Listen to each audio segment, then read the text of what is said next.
കുടുംബത്തെക്കുറിച്ച് അറിയാത്തവരല്ല ഇവിടെ ഇരിക്കുന്ന എല്ലാവരും. അതുകൊണ്ട് നമുക്ക് 1-2-3 കാര്യങ്ങൾ നമ്മുടെ കുടുംബത്തിൽ ലളിതമെന്ന് തോന്നാവുന്നതും എന്നാൽ അതിപ്രധാനവുമായ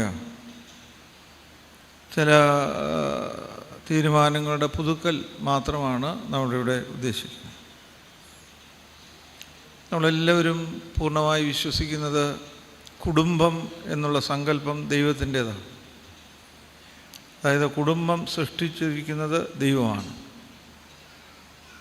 നമ്മുടെ ക്രിസോസ്റ്റം തിരുമേനി പറയുന്ന ശ്രദ്ധേയമായൊരു നിരീക്ഷണമുണ്ട്. ആദ്യം ദൈവം ഒരു കുടുംബത്തെ സൃഷ്ടിച്ചു, ആദവും ഹവ്വയും. അവരുടെ ദൈവം ചില നിർദ്ദേശങ്ങൾ കൊടുത്തു, ദൈവം കൊടുത്തു. അതിനുശേഷം വേറെ ഒരാൾ വന്ന് വേറെ കുറേ ഉപദേശങ്ങൾ കൊടുത്തു.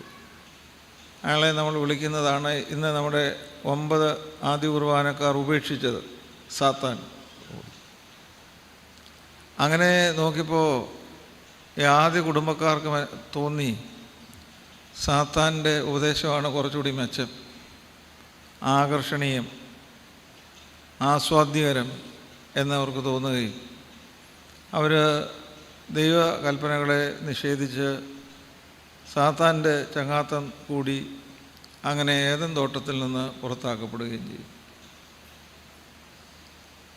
അപ്പോൾ ദൈവം ഇങ്ങനെ ആലോചിച്ചു, ഈ നഷ്ടപ്പെട്ട ഈ കുടുംബത്തെ, ദൈവഹിതത്തിന് വിരുദ്ധമായി പ്രവർത്തിച്ച ഈ കുടുംബത്തെ രക്ഷിക്കാൻ എന്താണ് മാർഗം? അപ്പോൾ ദൈവത്തിൻ്റെ അനന്തമായ ബുദ്ധി, ദൈവം എന്ന് പറഞ്ഞാൽ ഇൻഫിനിറ്റ് വിസ്ഡം എന്നാണ്, നിത്യമായ അറിവാണ്, ഒരിക്കലും തെറ്റാത്ത അറിവുള്ള, ഇന്നലെയും ഇന്നും നാളെയും ഇല്ലാത്ത സനാതനമായ നിത്യമായ ദൈവത്തിൻ്റെ പരിജ്ഞാനത്തിൽ ദൈവം ഒരുപാട് കാര്യങ്ങൾ ആലോചിച്ചു.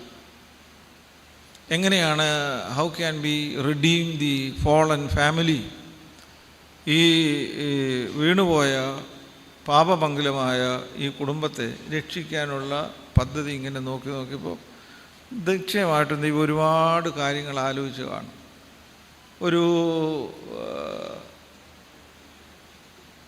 എന്തെങ്കിലും ഒരു മാജിക്ക് കാണിച്ച് പാവമെല്ലാം പോയിരിക്കുന്നു, ശരിയായിരിക്കുന്നു, നല്ല കുടുംബം എന്ന് ഒക്കെ പറയാമോ?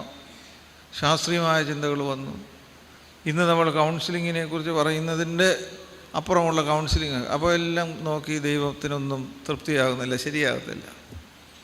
അങ്ങനെ ഒടുവിൽ ദൈവം കണ്ടെത്തി ഈ ഫോളൻ ഫാമിലി, ഈ വീണുപോയ, ദൈവത്തിൽ നിന്ന് അകന്നുപോയ, പാപം ചെയ്ത കുടുംബത്തെ രക്ഷിക്കാൻ ഒറ്റ മാർഗമേ ഉള്ളൂ, അത് മറ്റൊരു കുടുംബം സൃഷ്ടിക്കുക എന്നുള്ളതാണ്. അപ്പോൾ കുടുംബത്തെ രക്ഷിക്കാനാണ് ദൈവം കുടുംബം സ്ഥാപിച്ചത്. ആദ്യ കുടുംബത്തിന് രക്ഷ ആവശ്യമായിരുന്നില്ലെങ്കിൽ രണ്ടാമതൊരു കുടുംബത്തെ സൃഷ്ടിക്കേണ്ട, ആ കുടുംബത്തിൻ്റെ തുടർച്ച മതിയായി. അങ്ങനെ ദൈവം തൻ്റെ അനന്തമായ ബുദ്ധിയിൽ ദൈവം കണ്ടെത്തിയ രക്ഷയുടെ പദ്ധതിയാണ് ഒരു നല്ല കുടുംബത്തെ സൃഷ്ടിക്കുക. അങ്ങനെയാണ് ജോസഫ് മറിയ എന്ന കുടുംബത്തിലൂടെ യേശു എന്ന ഒരു കുഞ്ഞിൻ ജനിച്ച ആ കുടുംബത്തെ ദൈവം സൃഷ്ടിച്ചത്. അപ്പോൾ ആ കുടുംബത്തിന് നമ്മൾ ഇന്ന് പറയുന്ന പേര്, നമ്മൾ ആ പദം അധികം ഉപയോഗിക്കുന്നില്ലെങ്കിലും മറ്റ് സഭ കൃത്യമായിട്ട്, പ്രത്യേകിച്ച് കാത്തലിക് ചർച്ച് ഉപയോഗിക്കുന്നത് തിരുക്കുടുംബം എന്നാണ്. തിരുക്കുടുംബം, ഹോളി ഫാമിലി. അതുകൊണ്ട് തലച്ചിറ ഇടവകയിലെ 125ഓളം വരുന്ന, 25ഓളം അല്ല, 125 അങ്ങ് നിജപ്പെടുത്താം. ഈ 125 കുടുംബങ്ങൾ, നമ്മുടെ കുടുംബങ്ങൾ തിരുക്കുടുംബമാക്കുവാനാണ് ഇന്ന് ഈ വിശുദ്ധ ദേവാലയത്തിൽ, ഈ തിരു ആലയത്തിൽ നമ്മൾ സന്നിഹിതരായിരിക്കും. അതിൻ്റെ ഒരു വിശദമായ പഠനം ഒന്നും ഇവിടെ ആവശ്യമില്ല, നമുക്കെല്ലാം അറിയാവുന്ന കാര്യങ്ങളാണ്. നമുക്ക് ഈ ക്യാരക്ടേഴ്സിനെ ഒന്ന് നോക്കാം. ഈ യേശുവിൻ്റെ ആ തിരുക്കുടുംബത്തിൻ്റെ, ജോസഫ് അപ്പനാണ്, മറിയ അമ്മയാണ്, അവരുടെ മകൻ്റെ പേരാണ് യേശു. ജോസഫിനെ കുറിച്ച് വേദപുസ്തകത്തിൽ ദീർഘമായ എഴുത്തുകളില്ല, പക്ഷേ വളരെ അനുഗ്രഹിക്കപ്പെട്ട വിശുദ്ധമായ ഒരു വാക്ക് പറയുന്നുണ്ട്, ജോസഫ് നീതിമാനായിരുന്നു. ഹി വാസ് ജസ്റ്റ്, അവൻ നീതിമാനായിരുന്നു. ആ നീതിമാൻ്റെ ലക്ഷണങ്ങളെക്കുറിച്ചും വിശദമായിട്ടില്ല. എങ്കിലും നമ്മൾ വായിക്കുന്നത് ഇങ്ങനെയാണ്. ഞാൻ ഒരുപക്ഷെ പറയുമ്പം അതേ വാക്യത്തിൻ്റെ ആവർത്തനമായിരിക്കില്ല, നിങ്ങൾക്കറിയാം. ജോസഫ് നീതിമാനാകൊണ്ട് ജോസഫ് ഒരു വാർത്ത അറിഞ്ഞു. തനിക്ക് വിവാഹം നിശ്ചയിച്ചിരുന്ന കന്യകയായ ഈ പെൺകുട്ടി ഇപ്പോൾ ഗർഭവതിയാണ്. തുടർന്നാണ് നമ്മൾ വായിക്കുന്നത്, ജോസഫ് നീതിമാനാകൊണ്ട് അവൾക്ക് ലോക അപവാദം വരരുത് എന്ന് കണ്ട് ഗൂഢമായി അവളെ ഉപേക്ഷിക്കുവാൻ ഭാവിച്ചു. നമ്മൾ അങ്ങനെ വായിച്ചു വിടരുത്.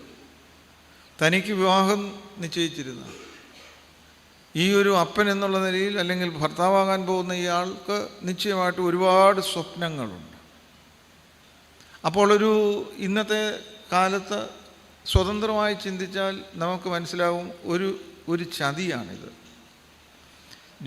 മറിയ ഗർഭം ധരിച്ചിരിക്കുന്നത് പരിശുദ്ധാത്മാവിലാണെന്ന് ഇത് ആരോട് പറയും? ആര് വിശ്വസിക്കും? ഇപ്പം നിങ്ങളിവിടെ ഇരിക്കുന്ന ഈ സ്ത്രീജനങ്ങൾ എന്നെ നോക്കുന്നു, അത് ദൈവം പറഞ്ഞാലേ വിശ്വസിക്കും. അത് ചുമ്മാ അന്ധമായി നമ്മൾ പറയുന്നതാണ്. നമ്മുടെ ഒരു മകൾക്ക് ഇങ്ങനെ ഒരു സ്ഥിതി വന്നാൽ നമ്മളത് സാരമില്ല, അവളെ ആൾ കെട്ടട്ടെ എന്ന് വല്ലതും പറയും? ആരും ഒന്നും പറയുകയില്ല. ജോസഫ് നീതിമാനാകൊണ്ട് തൻ്റെ ഭാര്യയ്ക്ക് അപമാനം വരരുത്, എന്നാൽ അതുകൊണ്ട് ഗൂഢമായി ഉപേക്ഷിക്കാം. യഹൂദ ക്രമം അനുസരിച്ച് ഒരു സ്ത്രീയെക്കുറിച്ച് മോശമായ ഒരു അഭിപ്രായം വന്നാൽ അവളെ കല്ലെറിഞ്ഞ് കൊല്ലുകയാണ്. അങ്ങനെ കല്ലെറിഞ്ഞ് കൊല്ലാനുള്ള സാഹചര്യം നിലനിൽക്കുമ്പോഴാണ് ജോസഫ് തൻ്റെ ഭാര്യയ്ക്ക് ഒരു ദോഷവും വരരുത്. ഇന്ന് നമ്മൾ പത്രങ്ങളിലെല്ലാം വായിക്കുന്നത് ചെറിയ ചെറിയ കാര്യങ്ങൾ പറഞ്ഞ് ഈ ഭാര്യ ഭർത്താക്കന്മാർ തമ്മിൽ പിണങ്ങുകയും ഒരാൾ മറ്റൊരാളിനെ അപമാനിക്കുന്ന രീതിയിൽ സംസാരിക്കുകയും ചെയ്യുന്ന വാർത്തകൾ നമ്മൾ കേട്ടുകൊണ്ടിരിക്കുകയാണ്. അപ്പോൾ അങ്ങനെയുള്ളത് അതായത് എൻ്റെ ഭാര്യ അഭിമാനത്തോടുകൂടെ തല ഉയർത്തി നിൽക്കണമെന്ന് ആഗ്രഹിച്ച മനുഷ്യനാണ് ജോസഫ്. അപ്പം ഗൂഢമായി ഉപേക്ഷിക്കുവാൻ അത് ഒരു നല്ല കാര്യമാണ്. കല്ലെറിഞ്ഞ് കൊല്ലേണ്ട സ്ഥലത്ത് അവൾ എവിടെയെങ്കിലും പോയി ജീവിച്ചു കൊള്ളട്ടെ, ഞാനായിട്ട് ഒരു ദോഷം ഉണ്ടാക്കുകയില്ല, ഞാനായിട്ട്. അതാണ് ആദ്യത്തെ തീരുമാനം, ഗൂഢമായി ഉപേക്ഷിക്കും. അപ്പോൾ ദൈവത്തിൻ്റെ ദർശനമുണ്ടായി ജോസഫിന്. മറിയയ്ക്ക് ദർശനമുണ്ടായി, അതുപോലെ ജോസഫിനും ദർശനമുണ്ടായി. ജോസഫിനോട് പറഞ്ഞു, ജോസഫേ, നിൻ്റെ ഭാര്യയായ മറിയെ ചേർത്ത് കൊള്ളുവാൻ ഭയപ്പെടേണ്ട, അവളിൽ ഉൽപ്പാദിതമായിരിക്കുന്നത് പരിശുദ്ധാത്മാവിലാണ്. അതുകൊണ്ട് ദൈവം പറഞ്ഞതിൻ്റെ അർത്ഥം ഇത്രയേ ഉള്ളൂ, ജോസഫേ, നിനക്ക് ഒത്തിരി സ്വപ്നങ്ങളുണ്ടായിരുന്നു, ഇപ്പോഴും ഉണ്ട്. അതിന് നിനക്ക് വിഷമം തോന്നാം, അത് നിനക്ക് ഇത് അംഗീകരിക്കാൻ പ്രയാസം തോന്നാം. എന്നാൽ ദൈവം പറഞ്ഞു, നിൻ്റെ സ്വപ്നങ്ങളെ എൻ്റെ സ്വപ്നത്തിന് നീ അടിയറ വെച്ചാൽ നിനക്ക് ദൈവത്തിൻ്റെ മഹത്വം കാണാൻ സാധിക്കും. നമ്മളിവിടെ ഇരിക്കുന്ന എല്ലാവരും ഞാൻ ഉൾപ്പെടെ ഈ നമ്മൾ ഓർക്കണം, നമ്മളാരും ദൈവത്തിന് വേണ്ടി സാക്രിഫൈസ് ചെയ്യാൻ തയ്യാറല്ല. നമ്മൾ ദൈവം സാക്രിഫൈസ് ചെയ്ത് നമുക്ക് ഗുണമുണ്ടാകണമെന്നാണ് സത്യമായിട്ട് ആഗ്രഹിക്കുന്നത്. ഇതൊക്കെ നമ്മൾ ആലോചിച്ചാൽ മാത്രമേ മനസ്സിലാകുകയുള്ളൂ. ചുമ്മാ പ്രസംഗം കേട്ടേച്ച് പോയാൽ, പ്രസംഗം ഞാൻ ഉദ്ദേശിക്കുന്നത് ഇവിടെ പറയുന്നതല്ല, ഏത് പ്രസംഗം കേട്ടേച്ച് പോയാലും നമ്മൾ വൈകാരികമായി ചില കാര്യങ്ങൾ കേട്ട് പോകുന്ന ആളുകളാണ്. അതുപോലെ നമ്മൾ സത്യസന്ധമായി നമ്മളാണെങ്കിൽ ചെയ്യുമോ? നമ്മളുടെ ഒരു മകൾ ഇപ്പോൾ നിങ്ങൾ ഒരു ഫലിതമായിട്ട് എടുത്താൽ മതി, ആ പുറകിൽ ഇരിക്കുന്ന നിങ്ങളെല്ലാം കല്യാണം കഴിച്ചവരല്ലേ പുറകിൽ, നിങ്ങളുടെ 18-21 വയസ്സുള്ള മകൾ, മനസ്സിലായി, ആ മകൾ മറിയോടിപ്പോൾ സംസാരിക്കുന്നില്ല. മറിയയുടെ അമ്മമാരായ നിങ്ങളോട് ദൈവം പറയുകയാണ്, ശോശക്കുട്ടി, മറിയക്കുട്ടി, നിങ്ങളുടെ പേര് വിളിച്ചിട്ട് പറയുകയാണ്, നിൻ്റെ ആ 21 വയസ്സുള്ള മകളെ ലോകത്തിൻ്റെ രക്ഷയ്ക്കായിട്ട് എനിക്ക് വിട്ടുതരാമെന്ന് ദൈവം ചോദിച്ചാൽ സത്യമായി നിങ്ങളുടെ അഭിപ്രായം പറഞ്ഞാൽ മതി, നിങ്ങൾ തയ്യാറാണോ? അതും അപമാനത്തിലൂടെ ബഹുമാനത്തിലേക്ക് സഞ്ചരിക്കുന്ന ഒരു യാത്രയ്ക്ക് വേണ്ടിയാണ്. തയ്യാറാണോ? ഇല്ല. ഇങ്ങനെ ചെയ്യാത്ത നമ്മൾ ഈ മറിയെക്കുറിച്ച് പൊങ്ങച്ചം പറഞ്ഞുകൊണ്ടിരുന്നുകൊണ്ട് വല്ല ഗുണമുണ്ടോ? അങ്ങേയറ്റം ഇരിക്കുന്ന മാഡം എന്നെ നോക്കുന്നു, ഇന്ന് വരണ്ടായിരുന്നു, എന്താ കുടുംബമായാലും വേണ്ടിയില്ല, എന്തായാലും വേണ്ടിയില്ല, വരണ്ടായിരുന്നു എന്ന് തോന്നുന്നു. ഇത് ഗൗരവമായ കാര്യമാണ്. ഇവിടെ ഇരിക്കുന്ന പുരുഷന്മാരുൾപ്പെടെ ഞാൻ നിങ്ങളോട് ചോദിക്കട്ടെ, നമ്മളുടെ കുടുംബങ്ങളെ ദൈവം ഉപയോഗിക്കുവാൻ അനുവദിക്കാൻ നമുക്ക് ധൈര്യമുണ്ടോ? ധൈര്യം ഉണ്ടാകും എപ്പോഴാണ്? കുടുംബങ്ങൾ തിരുക്കുടുംബങ്ങളാകുമ്പോൾ. അപ്പോൾ ഞാൻ ഈ ജോസഫിനെ അപ്പോൾ ജോസഫ് ചെയ്തത് തൻ്റെ എല്ലാ സ്വപ്നങ്ങളും സർവശക്തനായ ദൈവത്തിന് അടിയറ വെച്ച് അപമാനഭാരം ഉണ്ടാകാവുന്ന രംഗത്ത് കല്ലെറിഞ്ഞ് കൊല്ലേണ്ടുന്ന ഒരു പെൺകുട്ടിയാണ് എൻ്റെ ഭാര്യയായിട്ട് നിർദ്ദേശിച്ചിരിക്കുന്നത്. അവളെ ഗൂഢമായി ഉപേക്ഷിക്കുക എന്നുള്ള നിർദ്ദേശം വന്നപ്പോൾ, ഗൂഢമായി ഉപേക്ഷിച്ചാൽ പോരാ, നീ അവളെ നിൻ്റെ ഭാര്യയായി സ്വീകരിച്ചു കൊള്ളണം. ഇത് വളരെ വളരെ പ്രധാനമാണ്. ഇനിയും തിരിച്ചു നോക്കി, ഈ മറിയ അമ്മ, ഈ മറിയ പറയുന്നൊരു വാക്കുണ്ട്, ഇതാ ഞാൻ കർത്താവിൻ്റെ ദാസി, നിൻ്റെ ഇഷ്ടം പോലെ. എന്തെങ്കിലും ഒന്ന് പറ, ഉറങ്ങാതിരിക്കാമല്ലോ. എൻ്റെ ഇഷ്ടം പോലെ നീ എനിക്ക് ഭവിപ്പിച്ച് തരണമെന്നാണോ, നിൻ്റെ ഇഷ്ടം നടക്കട്ടെ എന്നാണോ പറഞ്ഞത്? ഇനി ഇവിടെ ഇരിക്കുന്ന അങ്ങനെ വളരെ ഗൗരവമായിട്ടിരിക്കുന്ന 2-3 സ്ത്രീകളുണ്ടല്ലോ, നിങ്ങളുടെ മുഖത്ത് ഒരു പ്രകാശവും ഒരു ചിരിയൊക്കെ ആകാം. നിങ്ങളോട് ഞാൻ ചോദിക്കുന്ന ഒരു ചോദ്യം, ഈ മറിയ ഇങ്ങനെ നിൻ്റെ ഇഷ്ടം പോലെ ഭവിക്കട്ടെ എന്ന് പറഞ്ഞ് അത് സ്വീകരിക്കും. നമ്മുടെ ഈ നാട്ടിൽ, ഈ തലച്ചിറ ഭാഗത്ത് നമ്മൾ ദൈവത്തെ ഉപയോഗിക്കുന്നവരാണോ അതോ ദൈവം നമ്മളെ ഉപയോഗിക്കുന്നവരാണോ?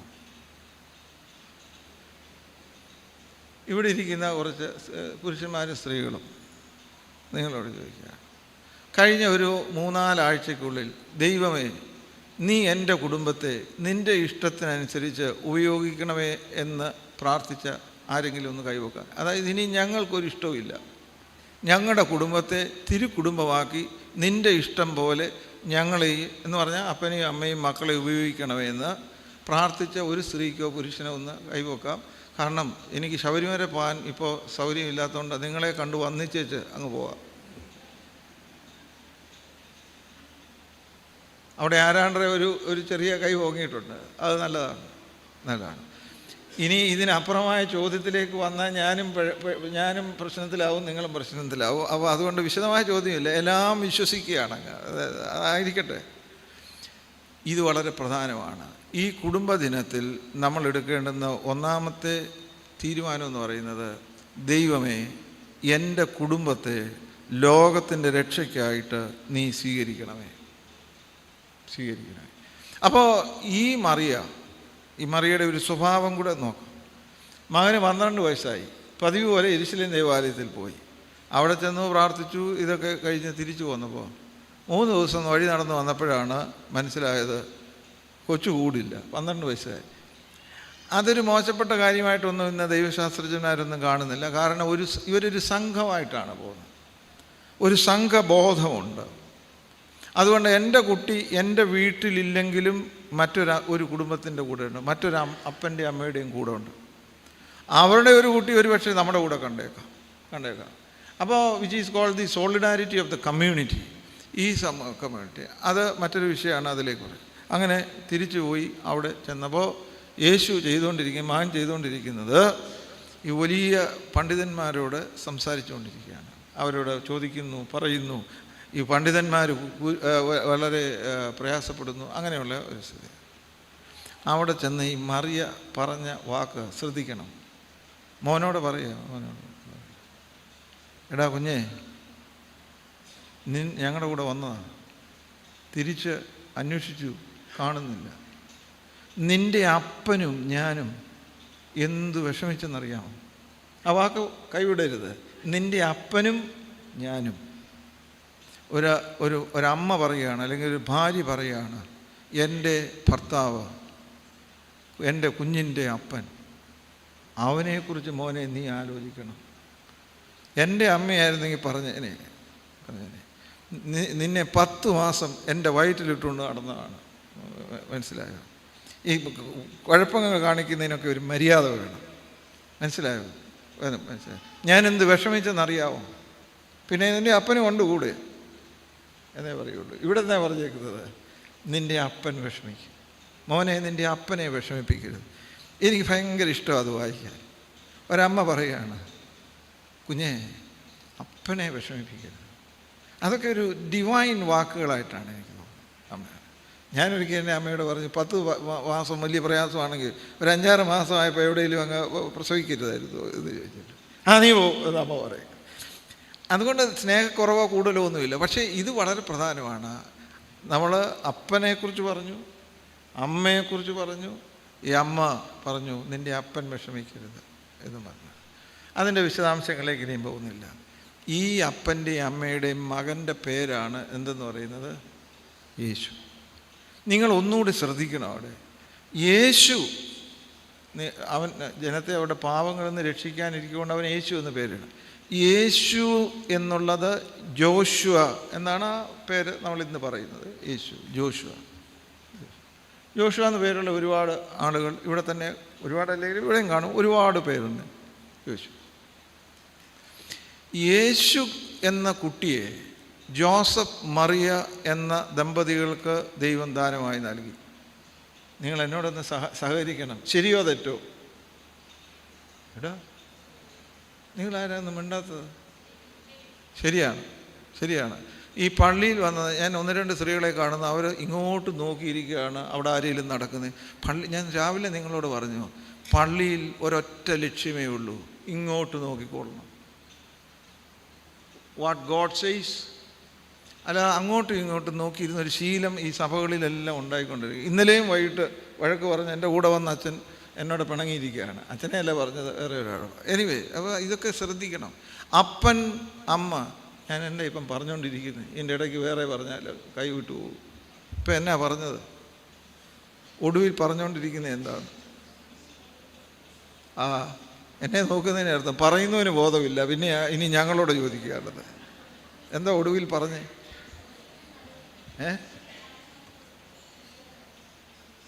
ഒരാൾ ഉറച്ചു പറയണം. ഇരുന്ന് പറഞ്ഞാൽ മതി. അതെ, ഞാനിപ്പോൾ പറയാൻ പോകുന്നത് ശ്രദ്ധിച്ച് കേൾക്കണം. യേശു എന്ന കുട്ടിയെ ഈ മാതാപിതാക്കൾക്ക് കൊടുത്തു. ആ മാതാപിതാക്കൾ വളർത്തി യേശു ക്രിസ്തുവായി അവർക്ക് തിരിച്ച് ദൈവത്തിന് നൽകി. യേശുവും യേശു ക്രിസ്തുവും ഒന്നായി എപ്പോഴും കാണരുത്. യേശു എന്ന കുഞ്ഞിനെ ദൈവത്തിൻ്റെ ഹിതപ്രകാരം വളർത്തി. ക്രിസ്തു എന്ന് പറഞ്ഞാൽ മശിഹ എന്ന് പറഞ്ഞാൽ രക്ഷകനാണ്. ലോകത്തെ രക്ഷിക്കാനായിട്ട് ദൈവത്തിൻ്റെ കാര്യങ്ങളിൽ കൊടുത്തു. ഇനിയും പറയുന്നത്, മരണം വരെ മറക്കരുത്, സ്വീകരിക്കണമെന്നില്ല. ഓരോ കുഞ്ഞുങ്ങളെയും കുടുംബത്തിലൂടെ ദൈവം ലോകത്തിലേക്ക് അയക്കുന്നത് നമ്മുടെ പ്രൈവറ്റ് പ്രോപ്പർട്ടി ആയിട്ടല്ല, അവരെ ലോകത്തെ രക്ഷിക്കാനാണ് അയച്ചിരിക്കുന്നത്. ഇവിടെ ഇപ്പോൾ ഒന്നാമത്തെ ആളുടെ പേര് പറഞ്ഞേ, ഉറച്ച്. ഇവിടുത്തെ വളരെ ശാന്തരായി ഇവിടെ എല്ലാവരും. എന്നാ പേര് പറഞ്ഞേ? റിജിൻ. അടുത്ത ആൾ സഹോദരനാണോ? അല്ല, റിജിൻ്റെ പേരൻസ് ആരാണെന്ന് ഞാൻ ചോദിക്കുന്നില്ല ഇപ്പം. കാരണം ഇതൊക്കെ ചിലപ്പോൾ നിങ്ങൾക്കൊരു പേരൻസിന് ഇഷ്ടമുള്ള കാര്യമല്ലല്ലോ ചോദിക്കാൻ. റിജിൻ എന്ന കുഞ്ഞിനെ മാതാപിതാക്കളിലൂടെ ലോകത്തിലേക്ക് ദൈവം അയച്ചു. അവനെ വളർത്തി റിജിൻ ക്രിസ്തുവായിട്ട് ദൈവത്തിൻ്റെ കരങ്ങളിൽ കൊടുക്കണം. ഇതിനാണ് ഓരോ കുഞ്ഞുങ്ങളെയും ദൈവം ലോകത്തിൽ അയക്കുന്നത്. മറക്കരുത്, ഒരിക്കലും മറക്കരുത്. ചെയ്യുമോ ഇല്ലയോ എന്നൊക്കെ ഉള്ളത് വേറെ കാര്യങ്ങൾ, അത് പിന്നീട് നമുക്ക് ചർച്ച ചെയ്യാം. ഓരോ കുഞ്ഞിനെ ഇന്നെന്താണ് സംഭവിക്കുന്നത്? കുഞ്ഞുങ്ങളെ ഇപ്പം നിങ്ങൾ എന്നോട് എല്ലാവരും യോജിക്കും. ഞാൻ ഇനിയും പറയാൻ പോകുന്നു. ഖലീൽ ജിബ്രാൻ എന്ന് പറയുന്ന മഹാനായ എഴുത്തുകാരൻ, ലബാനോനിലെ വലിയ കവിയാണ് അദ്ദേഹം പറയുന്നത്, കുഞ്ഞുങ്ങൾ നമ്മുടെ സ്വന്തമല്ല, അവർ ദൈവത്തിൻ്റേതാണ്. അവർ നിങ്ങളിലൂടെ ലോകത്തിലേക്ക് വന്നു എന്ന് മാത്രം. നിങ്ങൾ അവരെ സ്വന്തമാക്കാനല്ല, നിങ്ങൾ അവരെ ഈ ദൈവത്തിന് വേണ്ടി വളർത്തുക എന്ന് പറഞ്ഞാൽ മാതാപിതാക്കളുടെ സ്വന്തമല്ല, അവർ ദൈവത്തിൻ്റെ സ്വന്തമാണ്. ദൈവത്തിൻ്റെ അവർ നിങ്ങളിലൂടെ വന്നെന്ന് മാത്രമേ ഉള്ളൂ. You are only guardians. നിങ്ങൾ ഗാർഡിയൻസ് മാത്രമാണ്. അവരുടെ ഒരു ഗാർഡിയനായി. ഇപ്പം നിങ്ങൾ ചിലയിടത്തൊക്കെ പോകുമ്പോൾ വോട്ടിപ്പെട്ട് കൊടുക്കും ഗാർഡിയൻ എന്നുള്ളത്. ഞാൻ സത്യമായി ഇവിടെ ഇരിക്കുന്നത് നിങ്ങളുടെ അഭിപ്രായങ്ങൾ കേൾക്കാൻ വേണ്ടി വേണം. നമ്മൾ ഇത് വിശ്വസിക്കുന്നുണ്ടോ ഈ പറയുന്നത്? ഒന്നിലുണ്ട്, അല്ലെങ്കിൽ ഇല്ല. ഉണ്ട്, അത് വിശ്വസിക്കുന്നുണ്ട്. പക്ഷേ സത്യമായി നോക്കുകയും നമ്മൾ അവരെ ഗാർഡിയനാകുന്നതിന് പകരം നമ്മൾ അവരുടെ ഉടമസ്ഥരായി തീരുകയാണ്. And we are possessing our children as our own private property. അതുകൊണ്ട് ദൈവത്തിന് അവരെ ലോകത്തിൽ യേശു ക്രിസ്തുവിനെ പോലെ അല്ലെങ്കിൽ തൻ്റെ പുത്രനെ പോലെ ഉപയോഗിക്കാൻ ഒക്കുന്നില്ല. നമ്മൾ ശ്രദ്ധാപൂർവം മനസ്സിലാക്കേണ്ടുന്ന ഒരു കാര്യം, നമ്മളുടെ സങ്കല്പത്തിനനുസരിച്ചുള്ള ഇൻ്റർപ്രിട്ടേഷൻസാണ് നമ്മളെപ്പോഴും നടത്തിക്കൊണ്ടിരിക്കുന്നത്. നമ്മളിവിടെ ഇരിക്കുന്ന മാതാപിതാക്കൾ, ഒരു 45 താഴെയുള്ള മാതാപിതാക്കൾ ഒന്ന് ആലോചിച്ച് നോക്കിക്കേ. നമ്മൾ ഗൗരവമായി പ്രാർത്ഥിക്കാറുണ്ടോ? എൻ്റെ കുഞ്ഞിനെ യേശുവിനെ പോലെ വളർത്തിയെടുക്കണം എന്ന് ചിന്തിക്കുന്നതാണോ? അവനെ ഒരു ഡോക്ടറാക്കണം, അത് തെറ്റാണോ? ഒരിക്കലുമല്ല. ഒരു എൻജിനീയർ ആക്കണം, ഒരിക്കലും തെറ്റല്ല. ഒരു ചാർട്ടേഡ് അക്കൗണ്ടൻ്റ് ആക്കണം, അങ്ങനെ വലിയ വലിയ സ്വപ്നം. ദൈവത്തിൻ്റെ സ്വപ്നം നമ്മുടെ കുഞ്ഞുങ്ങളിൽ സാക്ഷാത്കരിക്കാനാണോ? നമ്മുടെ സ്വപ്നങ്ങൾ സാക്ഷാത്കരിക്കാൻ അവരെ വളർത്തണമെന്നാണോ സത്യമായും നമ്മൾ ആഗ്രഹിക്കുന്നത്? ഈ മുമ്പിലിരിക്കുന്ന 2 പേര് കുഞ്ഞുങ്ങൾ കല്യാണം കഴിച്ചവരല്ലേ? ആണ്. ഏതാ സത്യമായിട്ടുള്ളത്? അങ്ങനെ സത്യം പറഞ്ഞതുകൊണ്ട് ഒരു ദോഷവുമില്ല.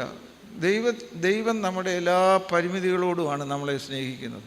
ഇന്നതൊക്കെ ചെയ്തില്ലെങ്കിൽ നിൻ്റെ കാല് വെട്ടും, അല്ലെങ്കിൽ നിന്നെ പരീക്ഷ നടത്തും, ഒന്നുമില്ല. ദൈവം സ്നേഹവാനായ ദൈവം നമ്മളെ കറക്റ്റ് ചെയ്യാനായിട്ട് മാത്രമേ എപ്പോഴും സഹായിക്കുകയുള്ളൂ. അല്ലാതെ നമ്മളെ തെറ്റുകളെ നമ്മുടെ തലയിലിട്ട് കുറ്റബോധം വരുത്തി നമ്മളെ വിഷമിപ്പിക്കുന്നവനല്ല. നമ്മളെ രക്ഷിക്കുക എന്ന് മാത്രമേ ദൈവത്തിന് ഇഷ്ടമുള്ളൂ. അത്രമാത്രം God so loved the world. ദൈവം ഈ ലോകത്തെ അത്രമാത്രം സ്നേഹിക്കുന്നു, നമ്മയും സ്നേഹിക്കുന്നു. അപ്പോൾ എൻ്റെ ചോദ്യം വിട്ടുപോകരുത്. അപ്പോൾ ദൈവത്തിൻ്റെ സ്വപ്നം സാക്ഷാത്കരിക്കാൻ നമ്മൾ തയ്യാറെടുക്കുകയാണോ? നമ്മളുടെ ഇഷ്ടം സാധിക്കാൻ നമ്മൾ ദൈവത്തോടെ പ്രാർത്ഥിച്ച് ഇവരെ നോക്കുകയാണ്. ഏതാ സത്യമായിട്ടുള്ളത്? ദൈവത്തിൻ്റെ ഇഷ്ടം മാത്രം അറിഞ്ഞ് അവരെ ദൈവത്തിൻ്റെ ഇഷ്ടത്തിനനുസരിച്ചാണ് ഇവിടെയുള്ള 125 കുടുംബങ്ങളും ഈ മക്കളെ വളർത്തിക്കൊണ്ടിരിക്കുന്നത്. ഉറപ്പാണോ? അപ്പോൾ ഇതിനകത്ത് ഉത്തരം കറക്റ്റാണ്. പക്ഷേ ഉത്തരം ആഗ്രഹമാണോ യാഥാർത്ഥ്യമാണോ? ആഗ്രഹമാണ്. അങ്ങനെ ആഗ്രഹമുണ്ട്, പക്ഷേ സത്യത്തിൽ അതാണോ? ആണോ? ഞാൻ 2 കൊല്ലം മുമ്പാണെന്ന് തോന്നുന്നു മാരാവൺ കൺവെൻഷനിൽ സേവികാ സംഘത്തിൻ്റെ പ്രസിഡൻ്റ് എന്നുള്ള നിലയ്ക്ക് ഞാനൊരു പ്രസ്താവന നടത്തിയായിരുന്നു. ഒരു ചെറുപ്പക്കാർ, ഒരു യങ് കപ്പിൾ മാത്രമാണ് എന്നോട് ഗൗരവമായി ആ വിഷയം ചർച്ച ചെയ്തത്. ഞാൻ പറഞ്ഞു, 2 മക്കളുള്ളവർ 1 മക്കളൂടെ നിങ്ങൾക്കുണ്ടാകട്ടെ, നിങ്ങൾക്ക് 3 മക്കളുണ്ടാകട്ടെ. ആ 3ാമത്തെ മകനെ സുവിശേഷ വേലയ്ക്കായിട്ട് അയക്കാം. ഈ സഭ മെത്രാപ്പോലീത്തായുടെ പേര് പറഞ്ഞാണ്, മെത്രാപ്പോലീത്തായുടെ അനുവാദം പ്രതീക്ഷിച്ചുകൊണ്ട് ഞാൻ പറയുന്നു, നിങ്ങൾക്ക് സാമ്പത്തിക ബുദ്ധിമുട്ടുണ്ടെങ്കിൽ ഈ സഭ അവരെ ഏറ്റെടുത്ത് പഠിപ്പിച്ചോളാം. ഒരൊറ്റ ആൾ പോലും ജസ്റ്റ് 1 ഫാമിലി, യങ് കപ്പിൾ. അപ്പം നമ്മൾ ഈ പറയുന്നതൊന്നും ഗൗരവമായി, നമ്മൾ ഈ പറയുന്നതെല്ലാം നമ്മുടെ കുടുംബത്തെ ദൈവം സഹായിക്കണമെന്ന് മാത്രമാണ്. ഞങ്ങളുടെ കുടുംബത്തെ ദൈവമേ നീ ഉപയോഗിക്കണമേ എന്ന് നമ്മൾ പറയുന്നില്ല അധികം. അതെ, ഇതെല്ലാം ഇങ്ങനെ ദീർഘമായി സംസാരിക്കാൻ എനിക്ക് സമയമില്ല. അപ്പം ഒന്ന് ആലോചിച്ച് നോക്കും. അപ്പോൾ ജോസഫ്, നീതിമാനായ ജോസഫും ദൈവത്തിൻ്റെ ഹിതം മാത്രം നടക്കട്ടെ എന്ന് സമർപ്പിച്ച മറിയയും അവരുടെ കുടുംബത്തെ തിരുക്കുടുംബമാക്കി അവരുടെ വീട്ടിൽ ജനിച്ച കുഞ്ഞിനെ യേശു എന്ന കുഞ്ഞിനെ യേശു ക്രിസ്തുവായിട്ട് തിരിച്ചു കൊടുത്തപ്പോൾ അവൻ ലോകത്തിൻ്റെ രക്ഷകനായി. ഇനി നിങ്ങൾ ഇത് ശരിയോ തെറ്റോ ഞാൻ ഈ പറയുന്ന വേദപുസ്തകത്തിൽ ഉണ്ടോ ഇല്ലയോ? നിങ്ങൾ ഏതോ ഒരു ഭൂതത്തെ നോക്കുന്ന പോലെ എന്നെ നോക്കാതെ ഇത് ഉത്തരം എന്തെങ്കിലും പറയാം ഉണ്ടോ? മാർത്തോമാ സഭയുടെ തലച്ചിറ ഇടവകയിലെ അംഗങ്ങളെ, ഓരോ കുഞ്ഞിനെയും ദൈവത്തിന് ലോകത്തെ രക്ഷിക്കാനുള്ള പ്രതീക്ഷയോടെയാണ്. രവീന്ദ്രനാഥ് ടാഗോർ കേട്ടിട്ടുണ്ടോ? നീ അതും ഇല്ലെന്ന് പറഞ്ഞോളൂ. ഉണ്ട്. ഇപ്പം യേശു ക്രിസ്തു പറഞ്ഞു, ദൈവം പറഞ്ഞു എന്ന് പറഞ്ഞാൽ നിങ്ങളങ്ങ് അത് വലിയ ഭക്തിയുടെ വിഷയമാണ്. രവീന്ദ്രനാഥ് ടാഗോർ പറഞ്ഞു, ഓരോ കുഞ്ഞിനെയും ഈശ്വരൻ ഈ ലോകത്തിലേക്ക് അയച്ച ഈ മണ്ണിൽ പിറക്കുമ്പോൾ അത് സൂചിപ്പിക്കുന്ന സൂചന ദൈവത്തിന് ഇനിയും മനുഷ്യരുള്ള പ്രതീക്ഷ നഷ്ടപ്പെട്ടിട്ടില്ല എന്നാണ്. ആട്ടെ, അപ്പോൾ ഇപ്പോൾ ഞാൻ ഒന്നാമത് പറയുന്നത്, നിങ്ങൾ വിഴുങ്ങണ്ട. പക്ഷേ ഭാര്യയും ഭർത്താവും മക്കൾ പ്രായമായവരാണെങ്കിൽ അവരും ആദ്യമേ ഭാര്യയും ഭർത്താവും കൂടി ഇരുന്ന് നിങ്ങൾ വീട്ടിലൊന്ന് ആലോചിക്കണം, നമ്മുടെ കുഞ്ഞുങ്ങൾ ആരുടേതാണ്, അവരെ എന്തിനാണ് ലോകത്തിലേക്ക് അയക്കുന്നത്. ഇനി ഞാൻ പറയുന്നത് യുക്തിസഹജമായ കാര്യമല്ല. പക്ഷേ അങ്ങനെയുള്ള ആളുകളും ഞാൻ പറയുന്നത് പോസിറ്റീവായിട്ട് എടുത്താൽ മതി. എന്തുകൊണ്ടാണ് ചില കുടുംബങ്ങളിൽ ഭാര്യ ഭർത്താക്കന്മാർക്ക് മക്കളില്ലാതിരിക്കുന്നു? ആദ്യത്തെ സ്റ്റേറ്റ്മെൻറ്റ് ഞാൻ പറഞ്ഞിട്ടേ, അത് ദൈവാനുഗ്രഹം തന്നെയാണെന്ന് വിശ്വസിക്കുന്ന ആളാണ് ഞാൻ. യേശുവിനോട് ചിലർ ചോദിച്ചു, എന്താ ഇതിൻ്റെ കാര്യം, ചില കാര്യങ്ങൾ അവൻ്റെ പേരൻസിൻ്റെ കുഴപ്പമാണോ? യേശു പറഞ്ഞു, ഇതൊന്നും അവരുടെയൊന്നും കുഴപ്പമല്ല, ദൈവത്തിൻ്റെ പ്രവൃത്തി വെളിപ്പെടേണ്ടതാണ്. അങ്ങനെയുള്ള സന്താന സൗഭാഗ്യമില്ലാത്ത മാതാപിതാക്കളോട് എനിക്ക് പ്രത്യേക ബഹുമാനത്തിൻ്റെ കാര്യം, ഈ മറിയെ ഉപയോഗിച്ചതുപോലെ ദൈവം അവരെ ഉപയോഗിക്കുകയാണ്. എന്തിനാണ്? മക്കളുള്ള അപ്പനും അമ്മയും പഠിക്കാൻ. നിങ്ങൾ വിചാരിച്ചത് കൊണ്ടല്ല നിങ്ങൾക്കൊരു കുഞ്ഞ് ജനിച്ചത്. ആ കുഞ്ഞ് ദൈവത്തിൻ്റെ ദാനമാണ്. ഇത് നിങ്ങൾ പഠിക്കുന്നതിന് ആണ് ദൈവത്തിന് ഇഷ്ടമുള്ള ചിലരെ അവരോട് ദൈവം ഹൃദയത്തിൽ മന്ത്രിക്കും, എനിക്ക് ഈ ലോകത്തോടെ ചില പാഠങ്ങൾ പഠിപ്പിക്കുവാൻ നിങ്ങൾ എൻ്റെ കൂടെ കൂടണം. അപ്പോൾ ദൈവം കൂടി കൂട്ടുകാരാക്കിയിരിക്കുന്ന ആളുകൾക്ക് ഒരുപക്ഷെ ദൈവം എല്ലാവർക്കും നൽകുന്ന ചില സൗഭാഗ്യങ്ങൾ നിഷേധിച്ചു എന്ന് വന്നേക്കാം. നമ്മൾ വലിയ ഇപ്പം യേശുദാസ് വലിയ ഗാനഗന്ധർവനാണ്. അദ്ദേഹത്തിൻ്റെ ഡിസിപ്ലിൻ ലൈഫിനെ കുറിച്ച് നിങ്ങൾ വായിക്കണം. എല്ലാ ഭക്ഷണവും അദ്ദേഹം കഴിക്കത്തില്ല, തണുപ്പുള്ള ഒരു ആഹാരവും കഴിക്കുകയില്ല. നമ്മൾ ഈ പറയുന്ന ഈ ഡെസേർട്ട്സ് ഒന്നും അദ്ദേഹം ഉപയോഗിക്കുകയില്ല. അപ്പോൾ മനോഹരമായി പാടുന്നതിന് എത്ര വലിയ സാക്രിഫൈസാണ് അവർ ചെയ്യുന്നത്, എത്ര വലിയ നമ്മുടെ ഈ അത്ലറ്റ്സ് അവരൊക്കെ എത്ര മണിക്കൂറാണ് വെളുപ്പിനെ എക്സസൈസ് ചെയ്യുന്നത്. അപ്പോൾ ഇത് വളരെ പ്രധാനമായിട്ടുള്ളൊരു കാര്യമാണ്. അപ്പോൾ ദൈവം ഉപയോഗിക്കുന്ന ആളുകളെ അങ്ങനെ ഉപയോഗിക്കുന്നത് നമ്മൾ പാഠങ്ങൾ പഠിക്കാനാണ്. അങ്ങനെയാണെങ്കിൽ ഞാൻ ആ ഭാഗം അവസാനിപ്പിക്കുകയാണ്. അപ്പോൾ ഞാനിപ്പോൾ പറഞ്ഞ ഒറ്റ കാര്യം അതൊന്ന് സബ്സ്റ്റാൻഷിയേറ്റ് ചെയ്യാൻ ഞാൻ പറഞ്ഞതേ ഉള്ളൂ. ഓരോ കുടുംബങ്ങളും, മാർത്തോമാ സഭയുടെ ബിഷപ്പ് എന്നുള്ള നിലയിൽ മാർത്തോമാക്കാരെക്കുറിച്ച് പറയുകയാണ്, മാർത്തോമാ സഭയിലെ എല്ലാ കുടുംബങ്ങളും വെറും കുടുംബത്തിൽ നിന്ന് എങ്ങോട്ട് മാറണം? ഒന്ന് ഉറച്ചു പറഞ്ഞേ നിങ്ങൾ. അതുപോരാ. പുരുഷന്മാർ സംസാരിച്ച് എല്ലാ കുടുംബങ്ങളും തിരുക്കുടുംബമാകണം. അല്ലെങ്കിൽ നമ്മൾ അവരെ പ്രൈവറ്റൈസ് ചെയ്യുന്നു. അത് ദോഷമുണ്ടോ? അതൊന്നും എൻ്റെ ജോലിയല്ല പറയുന്നത്. പക്ഷേ ദൈവം ആഗ്രഹിക്കുന്നത്, പേരൻസ് പറയുന്നു, എടാ നീ രാവിലെ 4:30 എഴുന്നേറ്റ് പഠിക്കുന്നു, പിള്ളേർക്ക് ഇഷ്ടമില്ലായിരിക്കും, മനസ്സിലായോ? അവൻ പഠിച്ചില്ലെന്ന് കണ്ട് അവൻ നശിച്ചു പോകാനൊന്നും പേരൻസ് ആഗ്രഹിക്കുന്നില്ലല്ലോ, അതൊന്നുമില്ല. പക്ഷേ അവരുടെ ആഗ്രഹമാണ് ഇവൻ നന്നായി പഠിക്കണം, ഇവനൊരു നല്ല ഭാവി ഉണ്ടാകണം, അവനൊരു ദൈവകൃപയിൽ വളരണം എന്നുള്ളത് ആശയം മാത്രം എടുത്താൽ മതി. അപ്പോൾ ഓരോ കുടുംബങ്ങളും തിരുക്കുടുംബങ്ങളാകാൻ ആഗ്രഹിച്ചാൽ സാധിക്കാത്തതായിട്ടൊന്നുമില്ല. ഇത് നിങ്ങളുടെ മാത്രം കുഴപ്പമല്ല, വളരെ കോമ്പറ്റീഷനുള്ള ഒരു ലോകമാണ്. അപ്പുറത്തെ ആൾ കാണിക്കുന്നതേ നമ്മളും കാണിക്കുകയുള്ളൂ, മനസ്സിലായോ? അപ്പോൾ ഞാൻ ഒരു ഫലിതം നിങ്ങളോട് പറയാം.